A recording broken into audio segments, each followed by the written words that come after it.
آپ کے مقام اور مرتبہ کو پوری دنیا کے اندر آج خراج تحسین پیش کیا جاتا ہے۔ عالم اسلام میں آپ کے نام کو وہ عظمت حاصل ہے کہ آج آپ کی نسبت کی وجہ سے جو بلال نام ہے، اس نام پر مساجد بنائی جاتی ہیں اور لوگ اپنے مدارس کا نام، یہاں تک کہ اپنی اولادوں کا نام بھی آپ کے نام پر رکھنا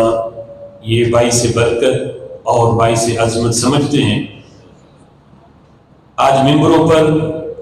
حضرت بلال حبشی رضی اللہ تعالیٰ عنہ کی عظمتوں کو بیان کیا جاتا ہے۔ حضرت بلال حبشی رضی اللہ تعالیٰ عنہ ان 7 اولین مجاہدین کے اندر آپ کا نام آتا ہے کہ جنہوں نے شروع کے اندر جس وقت اسلام کے خلاف لوگ اتنی عداوت تھی، اتنی دشمنی تھی، اس وقت جن 7 لوگوں نے سب سے پہلے برملا اپنے اسلام کا اظہار کیا اور پھر اسلام لانے کی وجہ سے آپ پہ ظلم و ستم کیا گیا، ان 7 مجاہدوں کے اندر بھی حضرت بلال حبشی رضی اللہ تعالی عنہ کا نام آتا ہے۔ رسول اللہ صلی اللہ تعالی علیہ وسلم کی نسبت نے حضرت بلال حبشی رضی اللہ تعالی عنہ کو اتنا نوازا کہ یہ جو نسبت ہے مؤذن رسول، آج اگر حضرت بلال کا نام نہ لیا جائے، صرف اتنا کہا جائے مؤذن رسول، تو ذہن کے اندر فوراً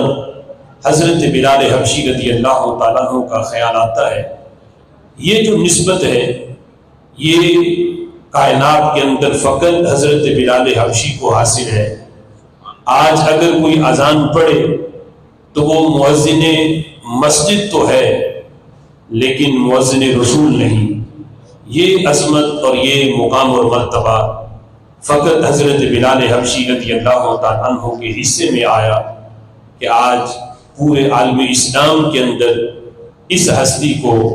مؤذن رسول صلی اللہ تعالیٰ علیہ وسلم کا لقب سے ان کو یاد کیا جاتا ہے۔ اسلام کے اندر سب سے پہلی اذان کا شرف بھی جس ہستی کو ملا وہ حضرت بلال حبشی رضی اللہ تعالیٰ عنہ ہے کہ جس وقت حضرت جبریل امین کے ذریعے اور دیگر صحابہ نے جس وقت خواب کے اندر یہ الفاظ اذان کے سنے اور حضرت جبریل امین نے وحی کے ذریعے ان الفاظ کی تصدیق کی، تو سب سے پہلے رسول اللہ صلی اللہ تعالیٰ علیہ وسلم کے آرڈر پر جس ہستی نے یہ معروف جو اذان ہے، جس ہستی نے سب سے پہلے یہ اذان پڑھی ہے، وہ بھی حضرت بلال حبشی رضی اللہ تعالیٰ عنہ کی ذات گرامی ہے۔